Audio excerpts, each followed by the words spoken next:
Hello and welcome to the Index Investor, where we decode passive investing in simple, actionable terms. Today, we're going beyond the theory and asking that when it comes to smart beta, what does the data actually say? These funds, they promise the best of both worlds, passive in cost, active in smarts. But have they really worked in India? To help us find out, I'm joined by Paresh Kariya. He's director at Sapient Wealth. Welcome, Paresh. Thank you, Ruchira. Thank you for having me on your show. Great to have you here. Paresh, let's start with the big one. Smart beta funds, they have been around in India for a few years now. And on paper, it's meant to combine the efficiency of index investing with the edge of active strategies. But if we look at the actual data, have these funds really delivered for Indian investors so far? Yeah, so if you decode the data in two parts, one is short term and long term. The short term, people have been seeing and telling that it's underperformed the benchmarks. But if you see a 5 year and plus period, they've definitely done a wonderful job in terms of outperforming the respective benchmarks. In the short run, I think that's too much to expect that on a 6 month, 1 year basis, they absolutely keep on outperforming the benchmarks. But I think if you see momentum, it is underperformed. It is supposed to underperform because you're investing in a momentum fund, and when the markets are volatile, you'll have momentum funds doing a more negative drawdown compared to a benchmark. So on a 5 year basis, if you see, I think they've given anything between 4 to 5% CAGR over benchmarks, and you have to keep in mind that this is after adjusting to 1% expense on the fund, whereas index doesn't have any expense. Okay. So now smart beta, it isn't one single strategy. Like you said, there's momentum, value, quality, low volatility. So if you could share with us which ones have actually stood the test of time in India and which factors have been most consistent in delivering returns.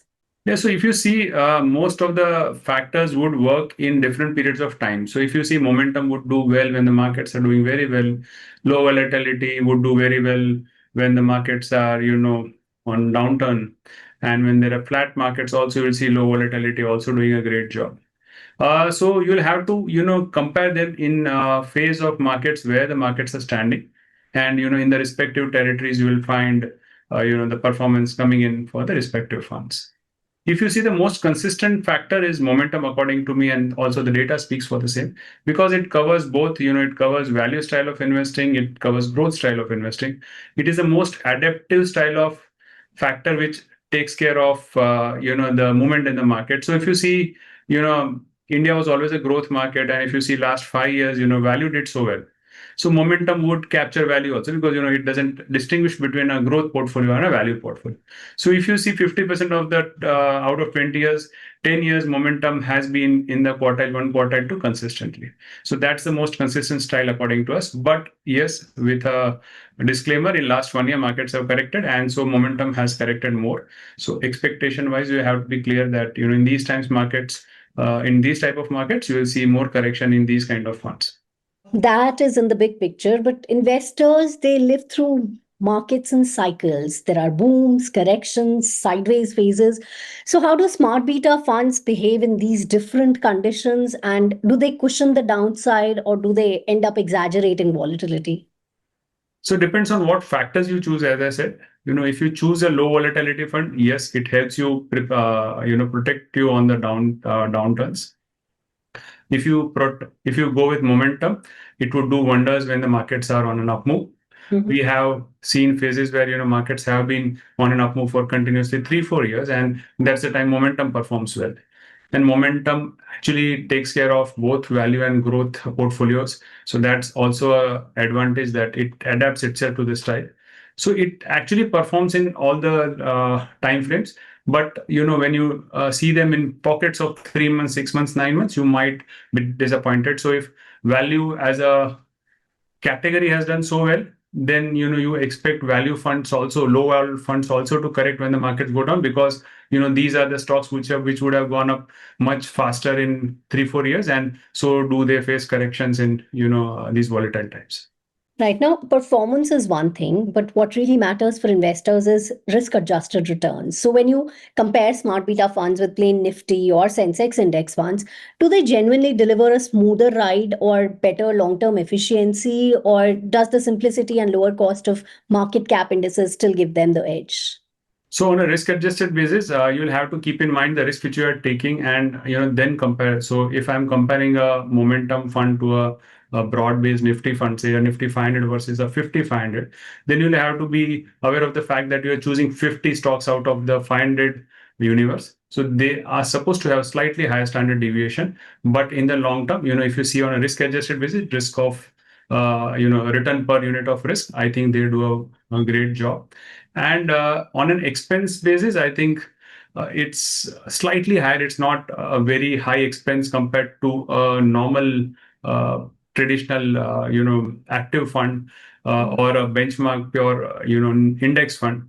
The difference is hardly 30, 40 basis points, but it actually allows you to choose your style of investing. It allows you to map it to your risk profile. It allows you to set your expectations with these funds. So you clearly know that I'm entering a high momentum fund or I'm entering a low volatility fund. It allows you to choose that part of the market and stick to the portfolio accordingly. You touched upon the cost factor as well. Smart beta funds, they usually charge higher than plain index funds, but for investors, when is it worth paying that extra, and how should they actually use smart beta in their portfolios as a core holding or more a satellite holding instead? So I think the second part of the question which you said is very important. Any investor who comes to market needs to know what is he looking from the market. So there are investors who come to us and say, I like markets and I want to play momentum. And then we've allocated some momentum funds in their portfolios. And for him, it's a tactical call, right? Because he wants to play the market and get out of markets when the momentum is over. There can be an investor who comes with a risk profile and says, I want to be in equity, but I want lower volatility. I don't want, I'm okay to compromise some returns, but I want a smooth ride when I'm looking at my portfolio. I want a double digit return, but not a very high double digit returns. So then for him, these investments become his core portfolio. So, you'll have to, find out your risk profile the way you do it in our normal active funds and then map it to your, portfolios. So we have clients who come and allocate money into small cap. The way their risk profiles are mapped. The same way you'll have some clients coming to invest in a smart beta fund, which is a small cap fund, but then you choose quality as a factor on that small cap side to avoid, volatility in the portfolio. So you'll have to find out what is that you're looking for from the, portfolios. So if you're trying to play it tactically, you can play it tactically. You can want to keep it for long term and play it as a core part of your portfolio. And then you can do it. According to us, we've been allocating money to smart beta as a sub part of your core portfolio so that you have a average return between the active funds and these funds, bringing the lower cost of fund management. What about my question about their cost comparing to index funds, plain index funds? So if you see any 10-year returns, you would get your answer. Any 10-year returns, I said, comparing it to the benchmark, they were given an outperformance of between 3 to 6%, depending on what factors you choose. And this is after the expense of 1%, which most of the smart beta funds charge. And a plain vanilla index funds would be between 30, 35 basis points. Okay. So if you see, after this expense, they've delivered that 5-6% alpha in most of their cases, but that's in a 5 to 10 year time frame, not in 1 to 2 years time. Paresh, one more question. Plain index funds, they're supposed to simplify investing for investors. Whereas there are these smart beta funds, multi-factor funds. Do you think they're complicating investing instead? Yeah, so multi-factor, is only one category under which, there can be different, types of multi-factor funds. Right. So that's where you'll need some advisor to decode it for you. Where it adds as a big advantage is that it allows you to shift, between, 4 factors depending on the performance.